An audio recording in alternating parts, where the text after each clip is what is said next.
Good afternoon, good morning, or good evening, depending on where you're from. Thank you for joining us today as we talk to you about what you don't know about third-party scripts that can hurt you on your website. This webinar is brought to you by SOSTA and Actual Tech Media. And today, we have some really good information for you. One of the things I love are customer case studies. And today, we're going to hear from Jason Trester, who is the Senior Director of Site Engineering for CBS Interactive. Jason, thank you for joining us today to talk about your experience with SOSTA and CBS Interactive. Thanks for having me, Scott. We're also joined by Buddy Brewer, who is the Senior Vice President of Products for SOSTA. Buddy, thank you for joining us today as well. Thanks for having me, Scott. And my name is Scott Lowe. I'm a partner and co-founder of Actual Tech Media, and we're going to teach you a lot about today about what you need to know about maintaining performance levels on your website. You know, if we think about the problem, we have a website, especially for those that are using their website for revenue generation type activities, that can contain requests with upward of 75% of those requests taking place via third-party scripts. And that's not necessarily a good situation for many organizations because you don't always have insight into or control over what those scripts are actually doing. You need to have the right tools to be able to understand what those scripts are doing so that you can optimize the experience for your users and make sure you're not leaving money on the table when it comes to potentially a poor user experience. So do you really know what kind of experience your visitors are having when they come to your site? And more importantly, even if you do know what kind of experience they're having, how do you manage the risks and the return on investment of the tools that are provided by the third parties that you've chosen to integrate with your site? To that end, we need ways that we can measure third-party scripts to make sure that they're not driving your customers away. That's key. And anybody who has a bad experience on a website, I'm sure we've all done it. Oh, it's taking too long to load, close the button, go somewhere else. We don't want that to happen. We need to truly understand the impact of every script on visitors. We have to have a way that we can get really detailed and really granular so that we can make sure that we are optimizing the tools we're using for our users. And probably just as importantly, we have to make sure the decision makers can have detailed, critical, but simple and actionable metrics so that they can make good decisions based on what users are seeing when they're visiting the sites. And I'm going to jump right in and introduce once again Jason Trester, the Senior Director of Site Engineering for CBS Interactive. He maintains sites including CNET, ZDNet, and Tech Republic. And Jason, why don't you take it away and talk to us about what your experience has been with SOSTA and some of the tools you have in place to measure user experience. Thanks, Scott. Will do. Do I have control of the presentation? You should. Cool. All right. So starting back in 2014, I believe, we went through a pretty extensive site architecture overhaul. We replatformed, moved from one code base to another, replatformed our CMS, everything and anything to do with the site we changed. And one of the primary goals from an engineering perspective at that time was to make sure that whatever we moved to was significantly more performant, much faster than what we had at that time. This is just a high-level overview of the size, the volume of traffic we do, the number of page views, and then the thing that's going to really jump out at you more than likely will be the number of requests we make per page load. So right now we have 200 million page views per month roughly. On average, we have 50 million unique visitors per month, and this is just for CNET alone. This doesn't include ZDNet and Tech Republic. And then our average number of requests we make per page is 350 to 400 requests per page. Now, the crazy piece about that is the number that Scott threw out previously, about 75% of requests on typical media sites can be upwards of 75% being third-party requests. We typically make roughly around 80% of our requests are third-party requests, and I'll get into that shortly. So when we first started, back in 2014, our goal was to get to 8-second page load times. Then our goal was to get to 6-second page load times, and then we got down to 4-second page load times. And now we're, I think I'll show a slide later, we're roughly around 2.3-second page load times, 2.5, somewhere in that range. Obviously, we're still trying to push towards that 2-second goal. If you're having trouble, Jason, just tell me and I'll advance the slides for you. Yeah, go ahead and advance the slide because there's a delay. So how do we do it? How do we get from 8 seconds to 6 to 4 to 2? What have we done over that time? How has performance become an integral part of our culture? How do we get the product team? How do we involve the product team? How do we involve non-engineering teams in this process? How do we set certain thresholds, performance budgets, et cetera, et cetera? Those are some of the things we're going to speak to and what SOSTA has allowed us to do. And not only SOSTA, but some of the ways we're using SOSTA, which I think may be unique to our situation. Go ahead and go to the next slide. So it begins by knowing your numbers. So like I said, we set the goals at a high level for page load times.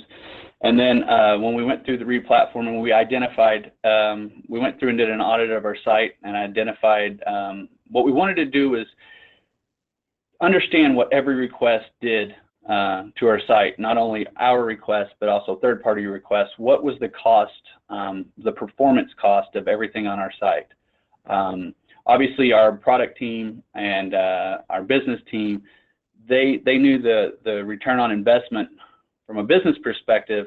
So what we wanted to do was identify the cost of those things. And then obviously we needed to leverage tools to enable that.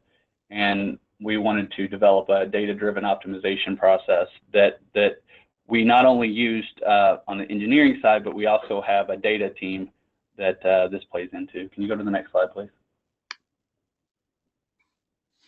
So this is what I see every day when I come into my office. This is SOSTA. They have a ton of different dashboards you can use, and we use a lot of them. But this is the one that what this is this shows the page load time for our top 12 highest priority page types. And you can see, like I said earlier, our average page load time is in the 2.5 second range. But every day I come in my office, you can see that I'm watching on a 60-minute rolling dashboard what our page load times are across the site. You can also see in the background, that's a 50-inch monitor in my office. We also have a 60-inch monitor over the developers and engineers section so that they can monitor SOSTA and various metrics on our site. Can you go to the next slide, please? Sure. Before we do that, Jason, I just want to make sure the audience is aware that if you have questions for Jason or Buddy, please use the questions control panel and the GoToWebinar control panel, and we will get to as many questions as we can at the end of the event.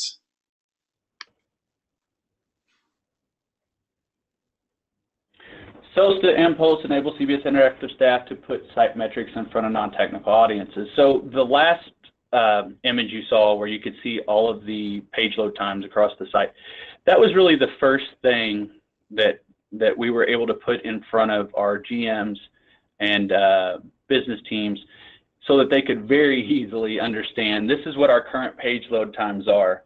And everyone, non-engineering, engineering, everyone hears what the industry is trying to move to from a performance standpoint. 8 second. I put up in front of them whenever we started the same exercise for ZDNet, 12-second page load times, 14-second page load times. Now we're down to around, roughly 4 to 5 second page load times because that exercise for ZDNet came after the CNET exercise. But it's really easy for non-technical teams to understand when they see this is how long it takes for your page to load in black and white. And it's real-time user monitoring this is exactly what users are experiencing on average.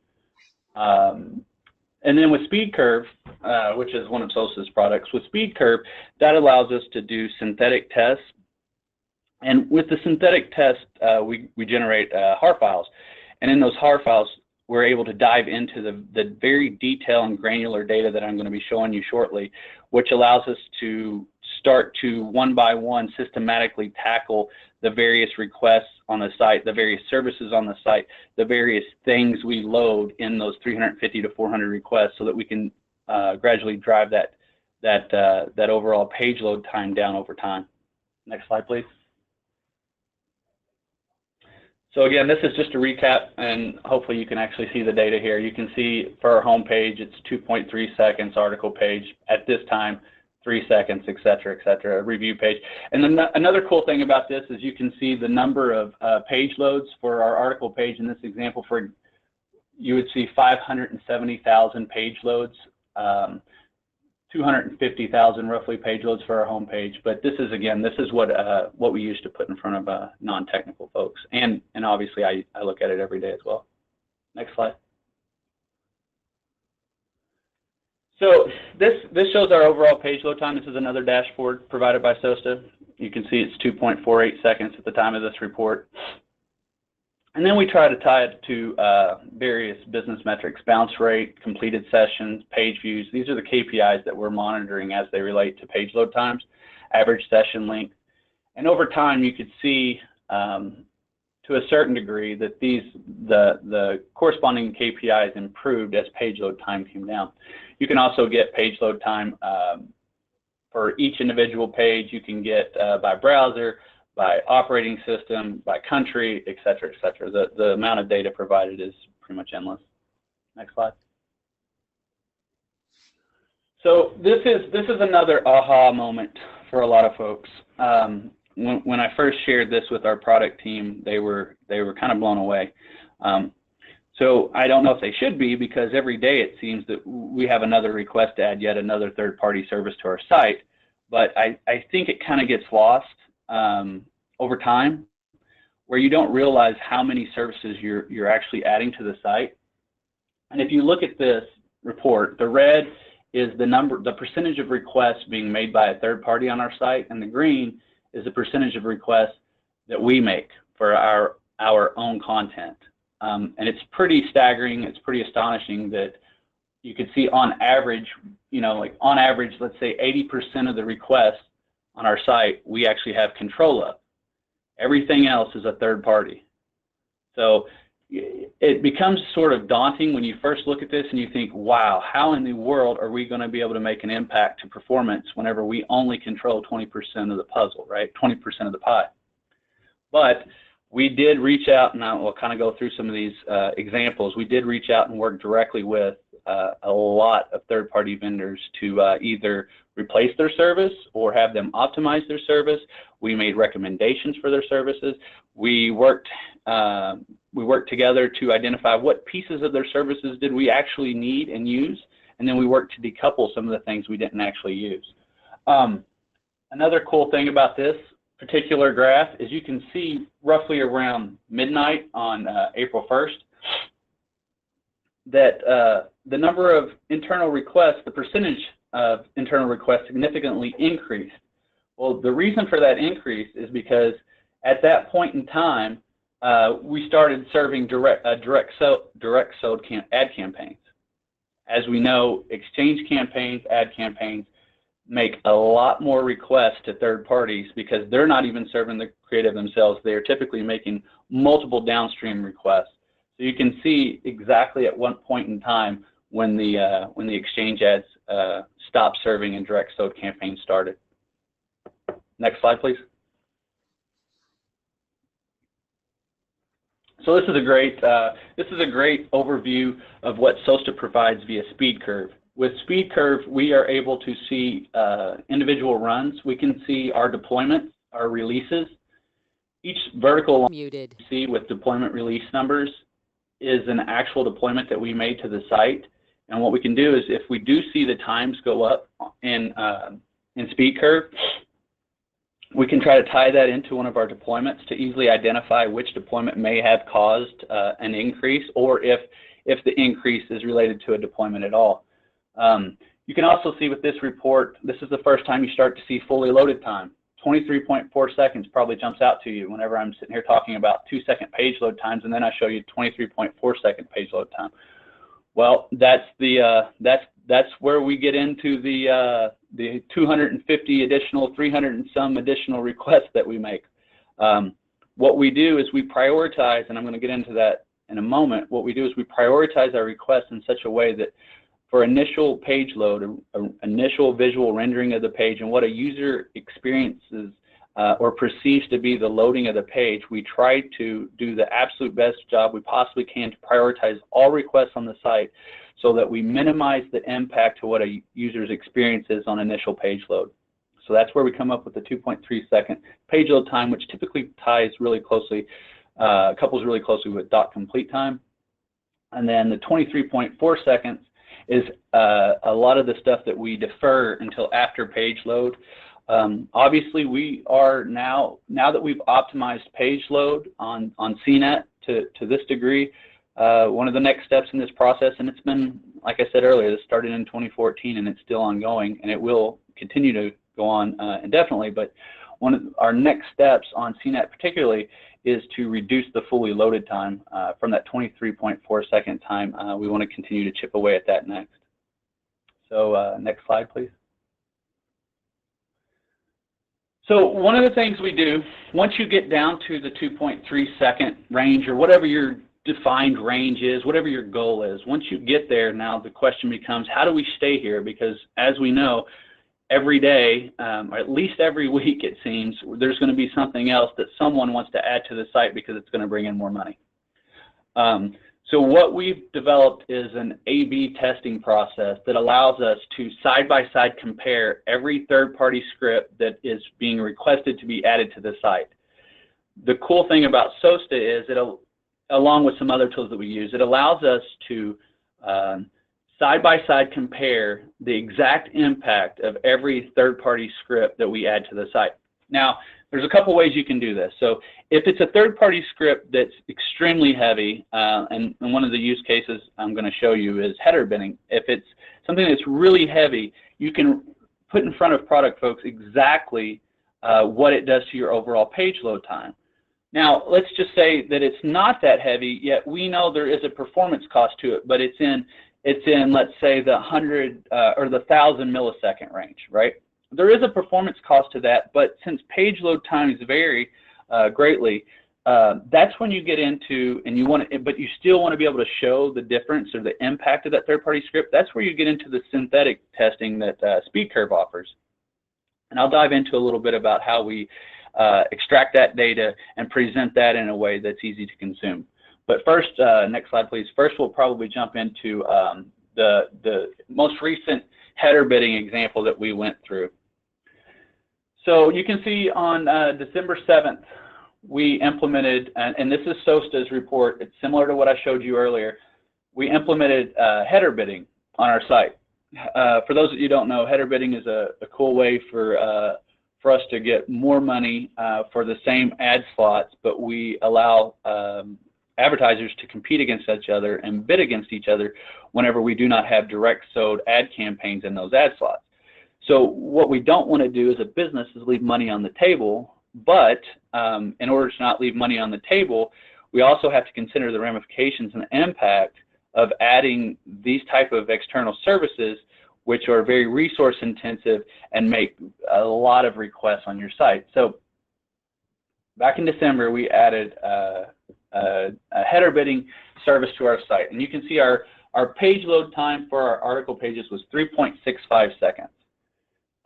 They gave us a couple different timeout variables, so they allowed users to bid for the ad slot for 900 milliseconds in one group and 1,500 milliseconds in another group.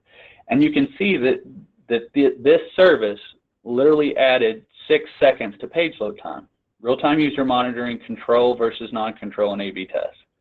So obviously that's a pretty staggering number, and that's something that we took back to our revenue ops team, we took back to executive VPs, etc., and showed them that yes, we can bring in what they propose is more revenue, but we can also impact our page load times by 6 seconds.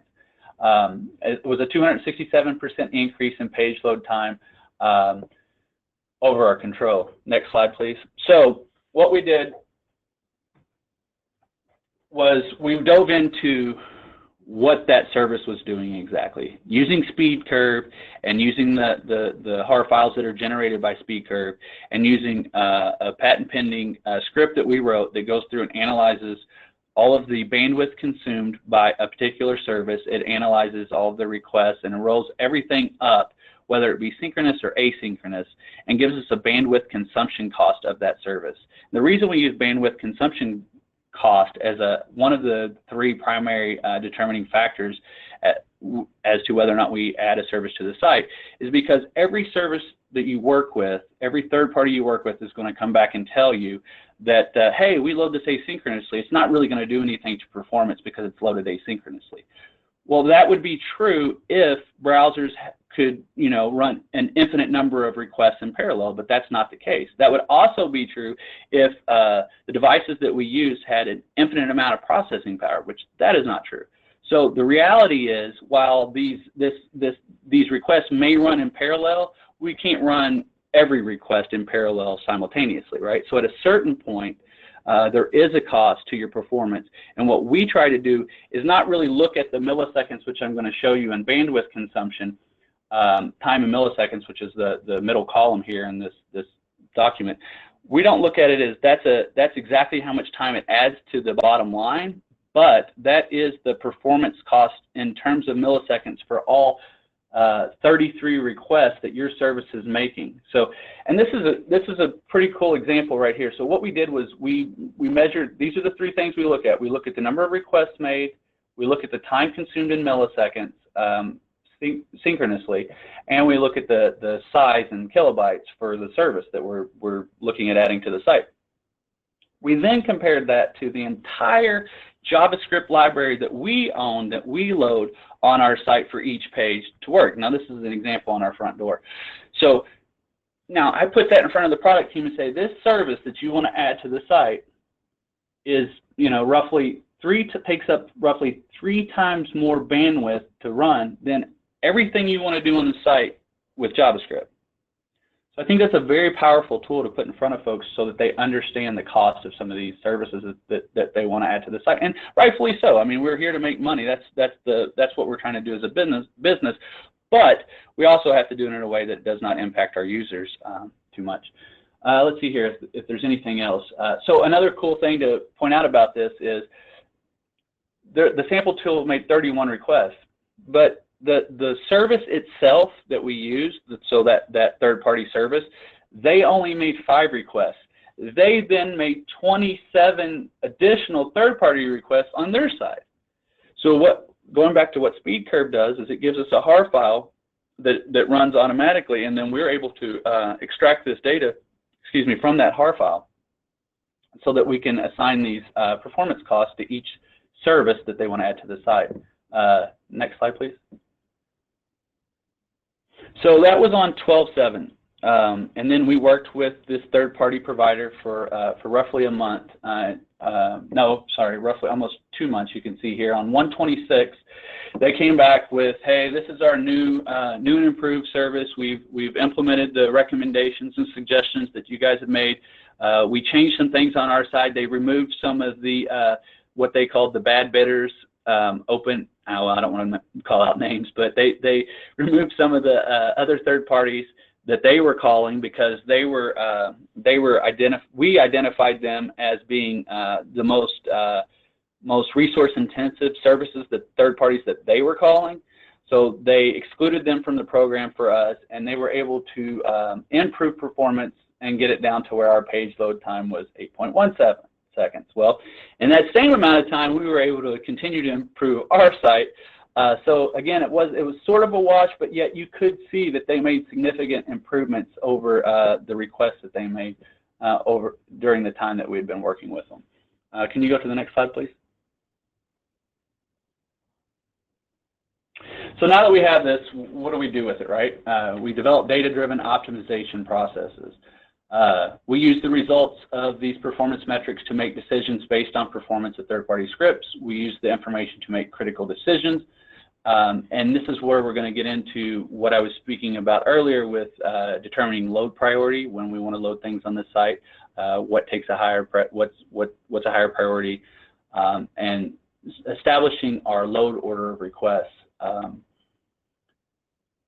And then another thing is when you put our load, and you're going to see it in a second, but when you put your load priority in front of folks, it allows them to understand, wow, this is what's most important to us.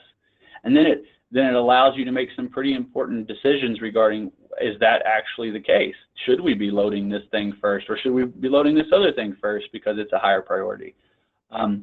Next slide, please. But before we start doing the before we started doing the load priority order, for us, the thing we wanted to do was identify, and this goes back to what we did with the A/B test for whenever new services get added. What we wanted to do is go through every request on the site, every single request, and roll it up, or every single service on the site, and then roll up every request that relates to that service or that is called by that service, made by that service, to that request, so that we could assign a performance cost to every single service on our site.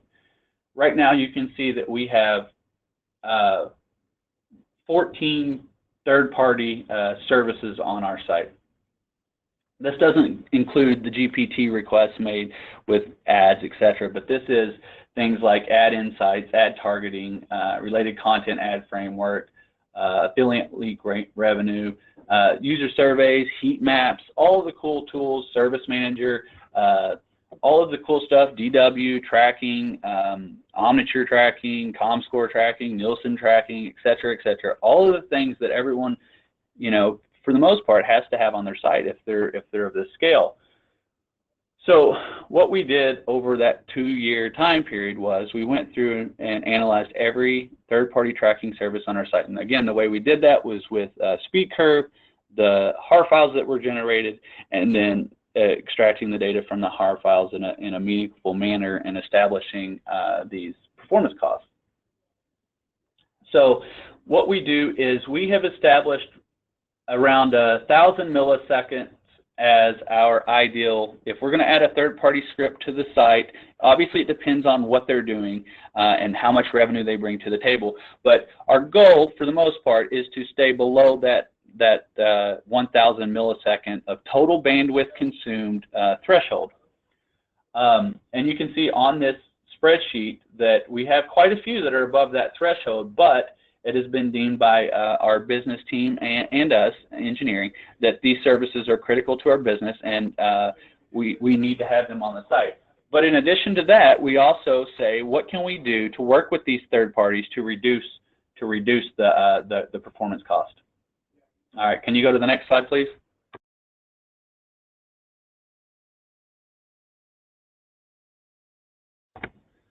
All right, so here you can see how we've set everything according to load priority. And here you can see that what we've decided is, obviously the thing most important to us is to get the text, the HTML, the CSS in front of our users. It's also important to us to load fonts. One of the things we got into, and I'll speak to this a little bit in a little bit, one of the things we got into when we first started this exercise was we were outsourcing our third-party fonts.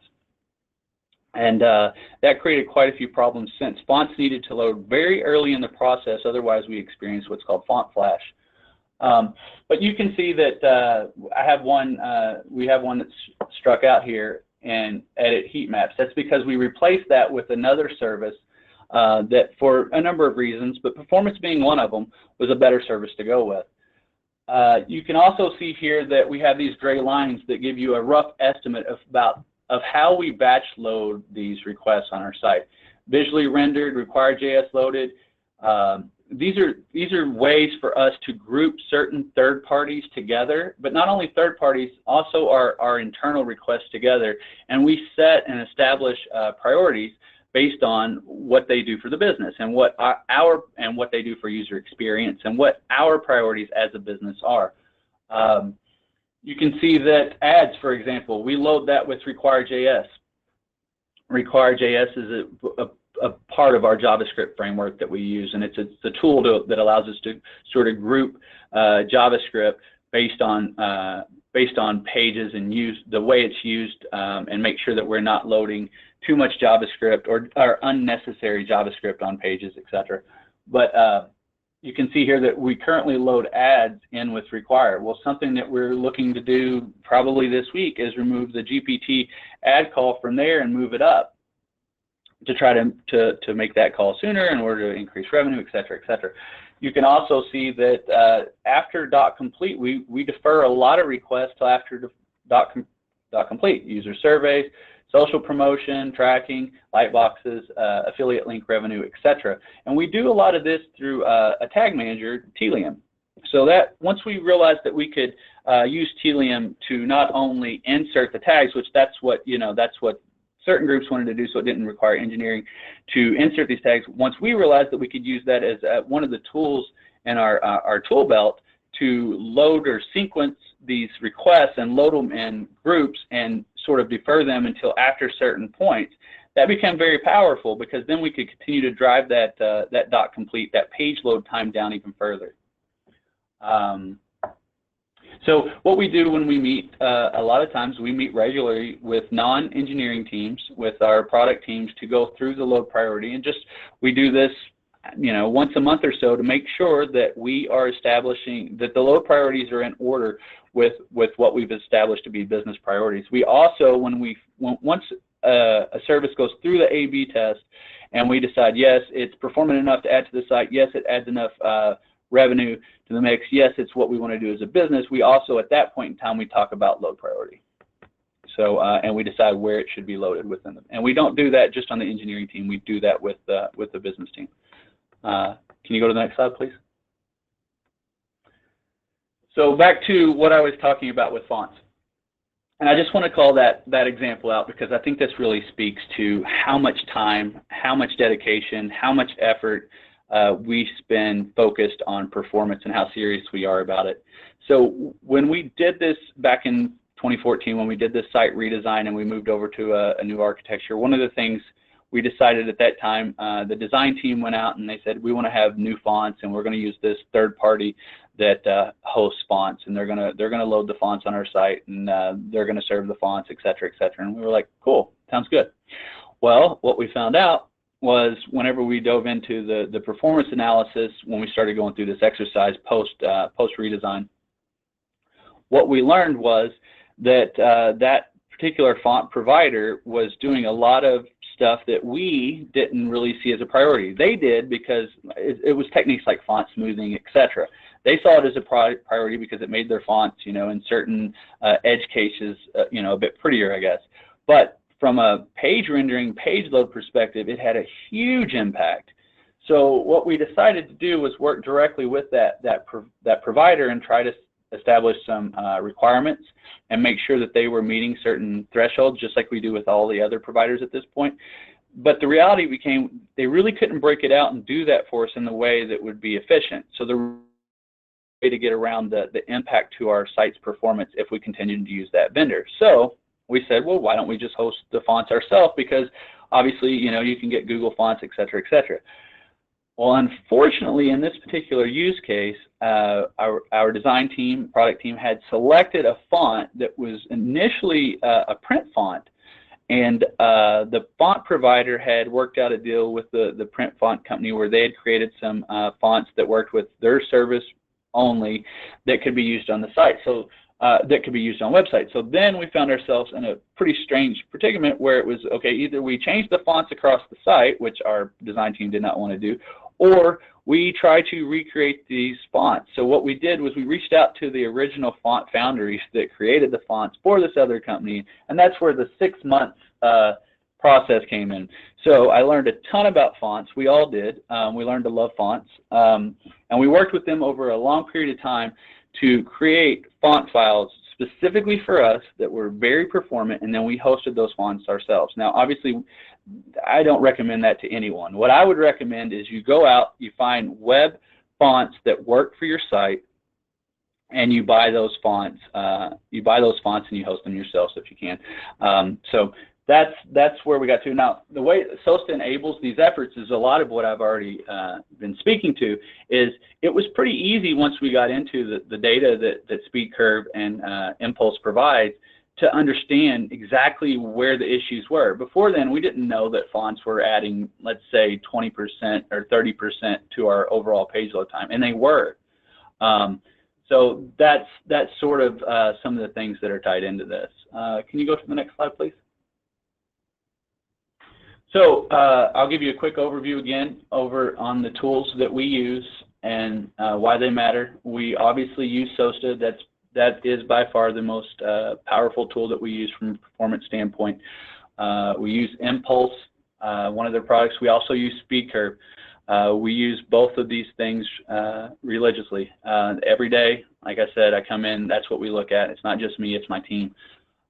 We also use Grafana, SiteSpeed.io, and Phantom.js. Jonathan Lee is a great engineering lead on my team that goes out, discovers these things, implements them for us, shows us how we can use them, how we can benefit from them. Grafana was the cool interface that you saw earlier in the slide that shows that 80% of our requests are third-party requests. We use Telium and Require.js a little differently. It's not the tools that help us to uncover the data, but these are the tools that we use that allow us to set load priorities and determine when things get loaded on our site. Next slide, please. All right, I think that's it. I think I've spoken quite unmuted, probably too much, but we'll go from here, and I think Buddy's going to take it from here. Buddy, I will advance slides for you if you just tell me next slide.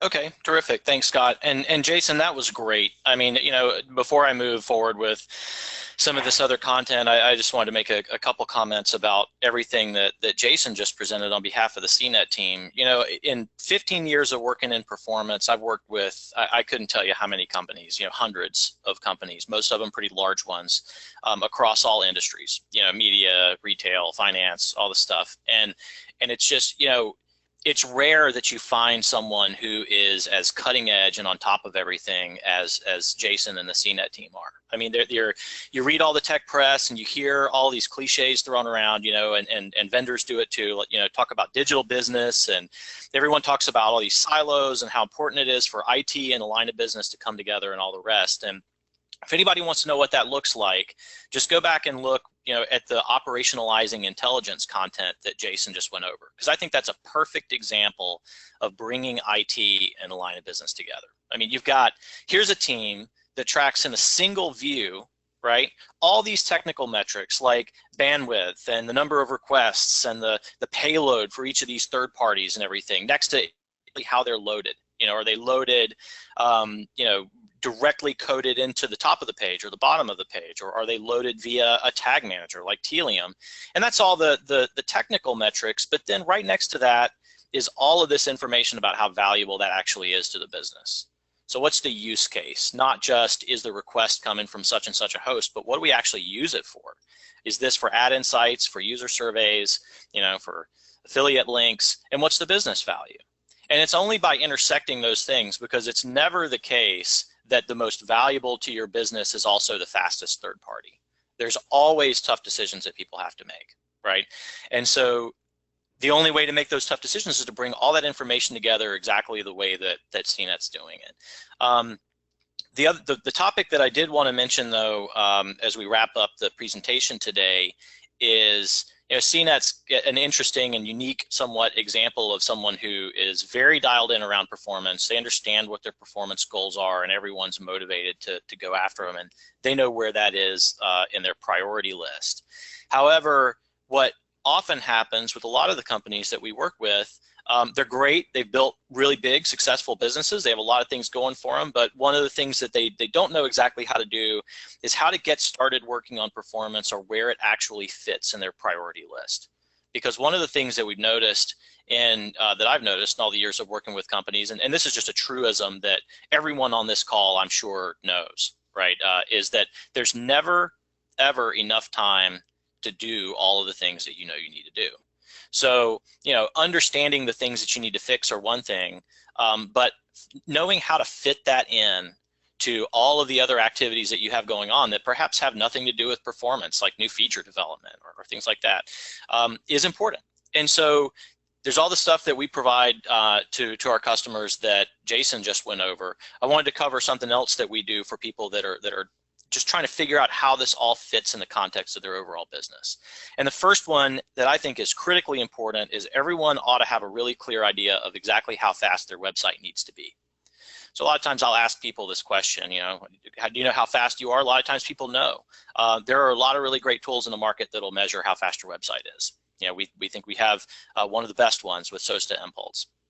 But there's a lot of tools. So a lot of people I'll talk to, and they fast they are. But then the second question is, how fast should you actually be? And oftentimes I find that the answer comes from different places and they can all be improved, right? So someone will say, well, we have this number because we had a meeting and we just kind of qualitatively felt like 2.5 seconds seemed snappy enough. So we decided to go with that. We needed a goal. So we had a meeting, we picked a goal.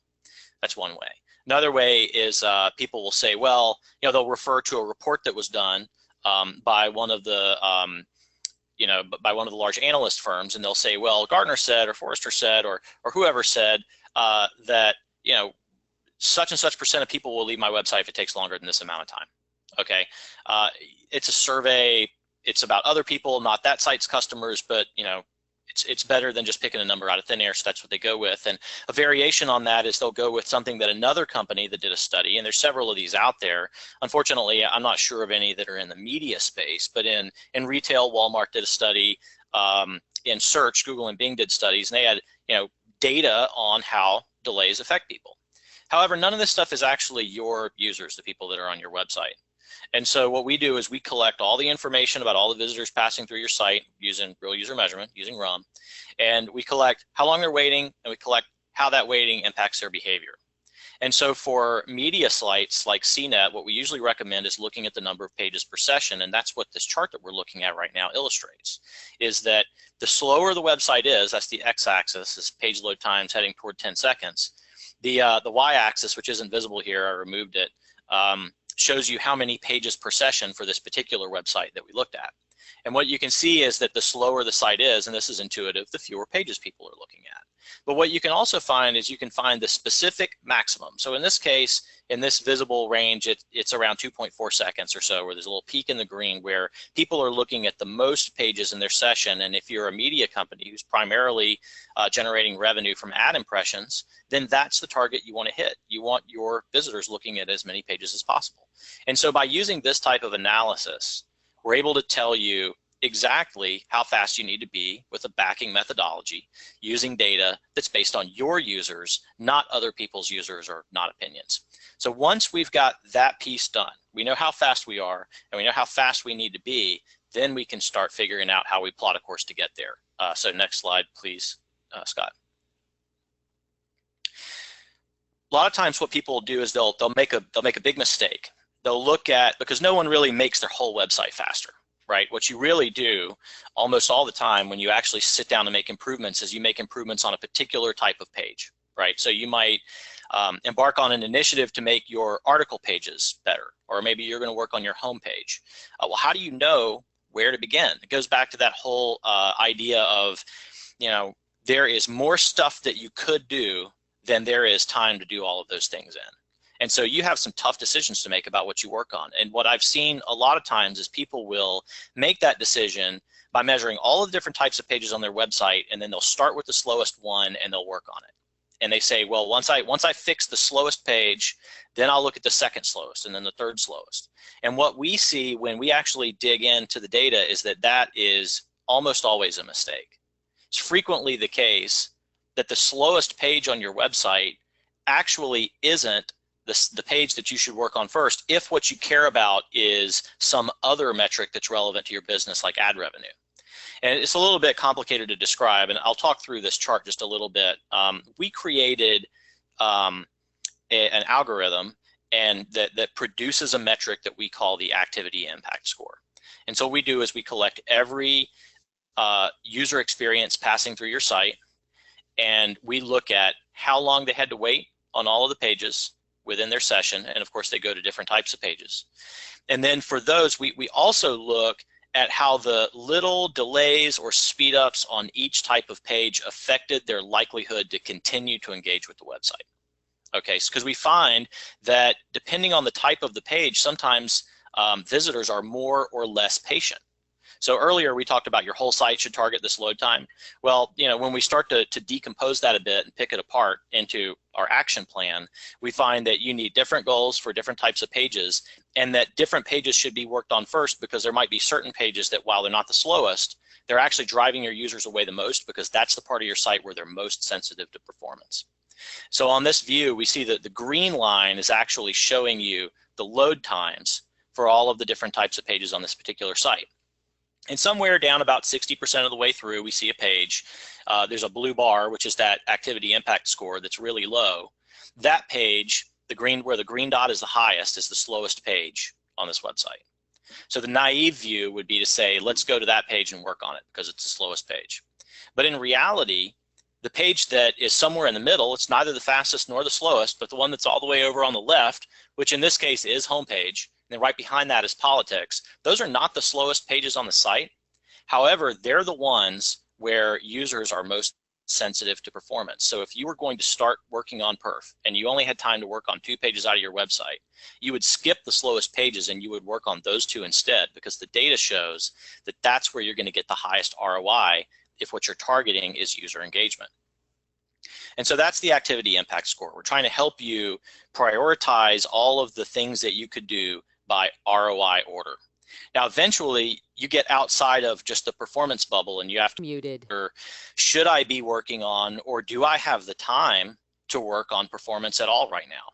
You know, maybe you have competing priorities within your team, like, you know, you've got demands to build new features or whatever it is, you know, that you're responsible for in addition to performance.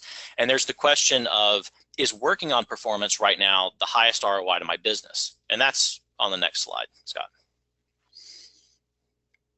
The final piece to this is actually determining an ROI in dollars. And so what Unmuted. is we as part of our analytics, we give people the ability to make revenue forecasts of how a given speed up in performance would affect their revenue. You know, and if you are someone who you're conversion based, you're in retail or you're in media, but you have a conversion funnel that's very important to you and it has a dollar value associated with it when someone completes that conversion. The math is I can describe it in a straightforward way. The underlying algorithm is actually kind of sophisticated, but generally what we do is we trace the path between, you know, people that are waiting a long time or waiting a little time. We put them all in buckets, right? And we figure out within each of those buckets, the 4-second load times, the 5-second, the 6-second, the 7-second, within each of those buckets, what is their conversion rate? And Muted. see how conversion rate changes according to how long they're waiting. And then we also instrument the value of the Unmuted. right in the website. We collect with our Impulse analytics and pull it back, and we can associate the revenue with those conversions. And then we can make, usually what happens is your performance will show up as a histogram, right? Everyone knows just because your average or your median is 2.5 seconds doesn't mean everyone gets that experience. You've got people that are getting faster and slower experiences on any given day. You're delivering good and bad experiences at the same time. And so this is one of those places where you don't want to look at a summary metric. You want to look at the whole distribution. So what we do is we plot that distribution, and then our algorithm has these little sliders where you can move it to the left, and we'll shift that whole, we'll recompute that whole population. If they were all just a little bit faster to produce whatever that target load time is, what would that mean in terms of the cascading events that go through conversion rate and then order value, and then ultimately we produce a revenue metric for you. So you can literally move these sliders around and forecast, you know, what would happen if I sped the website up by a second? How much additional money would I make per month? And you can also do risk analysis this way by sliding it to the right. You know, if I slowed down by a second, how much would I be leaving on the table? That's on the conversion side. So for traffic and ad revenue, we do a similar approach. The user experience for the user of the Impulse tool is the same. It's these sliders, and it kicks out a revenue projection. Our methodology is a little different because we're not going through conversion to get there. What we're doing is we're looking at, this is back to that session length, right? Users who get faster experiences look at more pages. And so we figure out, as performance changes among those users who got 2-second, 3-second, 4-second load times, how many pages did they look at in their session? And we produce that histogram. Then we can start to mess with it and say, well, if everybody got a little bit faster experience, which bucket would that put all of these different people in? What would their aggregate number of pages per session be? Which, and suppose that means I go from, you know, 1 million page views to 1.5 million page views, so 50% lift, right? Well, knowing what my CPM is in terms of ad revenue and everything, and I know how many ad impressions, and we count all that stuff up and we produce an estimate that tells you what we think your additional ad revenue would be as a result of speeding the web page up. The whole reason for doing this is so that you can say at the end of the day, you know, working on performance this month or this quarter or whatever it is means you're playing for a, let's say, $15 million revenue opportunity, We want you to be able to quantify that. So then you can sit down with all the other initiatives. We could do this, or we could build these new features. How much do we think that's going to generate? Or we could do these other activities within the business. And then you can normalize it all down to the revenue impact, what you think the return on all those investments will be. And oftentimes we find that there's so much opportunity to improve your business by making your website faster that this performance initiative frequently shuffles to the top of the list.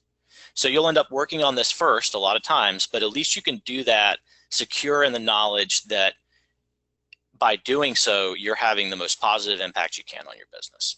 That's really what we're all about with all the things that we do at SOSTA. We want to give you the tools to fix and analyze the problems, but we want to do so in the context of your overall business, because we're seeing more and more of our customers who are on that path to get to where CNET is today, where they're taking all of their performance operations and they're doing it in the context of what that actually means to CNET's revenue.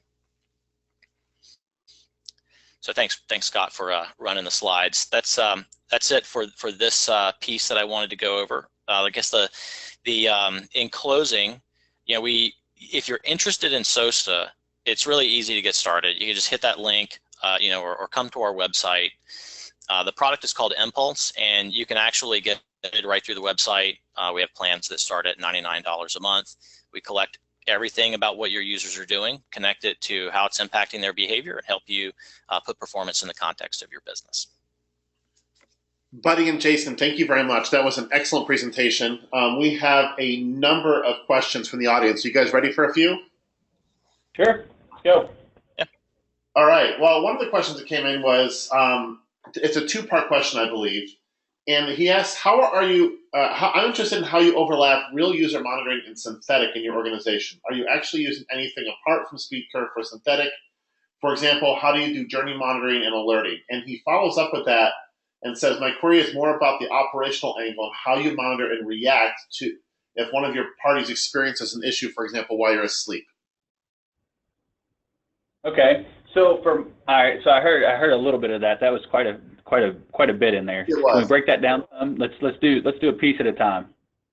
So I think I heard, how do we monitor and how do we react? We use we primarily we are not using SOSTA for the monitoring piece of it as far as alerts go. We have other services, Pingdom, for example, Rigor, for example, that we use for the monitoring and alerts. As far as that goes, we mainly use SOSTA for the actual granular reporting of page speed data, third-party services, etc. But and we also use New Relic. So I think we're using pretty much every performance service that exists. But what were some of the other parts of the question? Because that was kind of long and you were cutting out a little bit. Sure. He asks how you overlap real user monitoring and synthetic. Are you okay? So the synthetic monitoring is continuous. It's ongoing, and that was the piece of it that we really loved about SpeedCurve. What it does is it runs. I think it's every. Let's just say it's every. It runs a test every 6 hours. So four times a day. It runs a synthetic test for specific page types that we want to report on. And with those tests, that's how we get the HAR files for those tests. So it's essentially a waterfall, a breakdown of every request that was made on the synthetic test. We also load SOSTA and run Impulse within our site. It's an embedded script, just like one of the other third parties. And we make that call every time we load a page, and that's RUM monitoring, real-time user monitoring. So they can work very easily in parallel. And you just got to think of it as for SpeedCurve, that's how we're able to dive into all the requests that are made with the synthetic tests that run, like I said, four times a day. We can also use SOSTA, and we have used SOSTA to put embedded timers in at particular points, so that if we want to determine exactly when our video player starts or can start, we want to determine exactly when certain things happen within the page, and we want to start to group various actions in buckets to determine how long they take. So, and that, like I said earlier, that can happen. That's with the RUM monitoring that SOSTA provides, or that Impulse provides within SOSTA. Buddy, this is a question for you. Does SpeedCurve licensing include Impulse? It's the other way around. So for our customers who join up with SOSTA and purchase Impulse, then we can provide them access to SpeedCurve as part of that. I want to speak to a little bit about SpeedCurve, a little piece that I left out. So the reason that we went to SpeedCurve, because I'm sure a lot of folks on the call that have done this type of performance reporting before have used web page tests, but what SpeedCurve does is it automates those tests so that we're not manually running tests each time. We don't have to get in a queue. We don't have to rely on another service. We use SpeedCurve because it's much easier, much faster, much more efficient for us to run the type of reports we need to get to the very granular data that we need with the HAR files. Someone says they perform better with RUM as well. So I think they meant that differently, though. Yeah, I can speak to that. So first of all, if you're talking about you personally perform better with RUM, I agree. I recommend Ron Zacapa Centenario if you're looking for a good one. They use the Solera method, I think similarly to what they use for Sherry. I until recently had a bottle in my office. If you're talking about RUM on your website and how it performs better, like you get faster load times on your website with RUM versus synthetic, that's not uncommon for us to see either. A lot of times it has to do with caching effect, right? So the standard methodology for synthetic agents that come to your website is to arrive with an empty cache.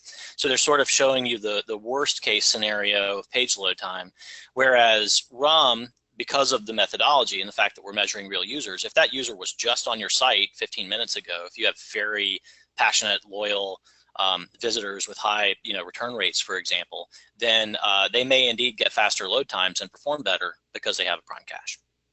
I can add to that. I can add to that as well. One other thing that a lot of times you're going to notice, like if that person said they see faster RUM times than they do synthetic times, a lot of times the synthetic monitors throttle bandwidth, right? And the reason they throttle bandwidth is to allow for the number of synthetic requests that are made, so that that users aren't consuming a ton of their bandwidth. Now, the cool thing about SpeedCurve is you can set the bandwidth to whatever you want. And then that way you can throttle it to, and with SOSTA or with Impulse, you can determine the average bandwidth of your user, so then you can set the SpeedCurve bandwidth consumption, the bandwidth rate to the same as what your actual users are seeing. So, very good. And we have one more question. There's a bunch more, but this is the last one we have time for. This is more around infrastructure, not necessarily software, but it's an interesting question. And they're wondering what the role of things like flash drives and stuff come into page load times. Jason, do you have any insight into that? I wish I did. I do not. Okay. Sorry. Buddy? Yeah, I would say that first of all, you want to look at where users are spending most of their time, right? Are they spending most of their time on the front end? In other words, after the base page arrives, parsing the content, downloading all the CSS, the 68 to 70% of those third parties and everything that Jason was talking about earlier, is that where they're spending most of their time? Then flash drives, at least on your servers, probably aren't going to help. If, on the other hand, you have areas of your site where the back end time is taking a long time, well, now you have a little bit more digging to do. And you might go to some of your other tools as well. Like, for example, there's a whole ecosystem of APM tools that'll, assuming the time is on your back end time versus front end. So in CNET's case, Jason's very focused on front end because that's where users are spending a lot of their time. If you've got a back end problem, then you can dig in and you want to pick apart, am I spending too much time on my back end because my database queries aren't optimized? Do I have inefficient code running in my application servers? That's where that server level instrumentation comes to play. If you find that you're IO bound on a particular server serving content, then there's a couple things you could consider, right? Obviously, one is take a look at your CDN, use a CDN or figure out why they're not able to accelerate that content on your behalf. There's a lot of really great CDNs out there that use flash drives to deliver content for exactly that reason. If there's some reason where you're IO bound on a server and you want to continue serving that content out, and that's the bottleneck, then sure, I think that's a case where flash drives could help that I could think of. It's kind of a narrow case though. But it comes down to, it sounds like to me, it comes down to knowing where your bottleneck is. I mean, you have to identify where you're having the problem before you can identify a solution. Absolutely, absolutely. Our view on that is it starts from measuring the user experience, and even before we get involved in how long are people waiting, let's figure out, again, going back to the point I was making earlier, how long do they actually need to wait? Users will tell you, the data will tell you how patient your users are and what speeds you need to target. So then you go find the places where you're violating, what your users expect. And then you dig in from there, and yeah, maybe that leads you to this particular IO-bound case on this server where the solution to that is to install flash drives. Maybe it leads you somewhere else, but the path should always begin with understanding the user. Gentlemen, thank you very much. That's all we have time for, but we have time for one more thing that I'm sure the audience will like, and that's to give away a $300 Amazon gift card. And our winner today is Jennifer Dungan. Jennifer, we'll be reaching out to you to send you details for getting that gift card. For everyone else, thank you for being here today. And Buddy and Jason, thank you for your presentation today. It was excellent. Thanks. Have a good day. You too. Take care, everybody. Bye.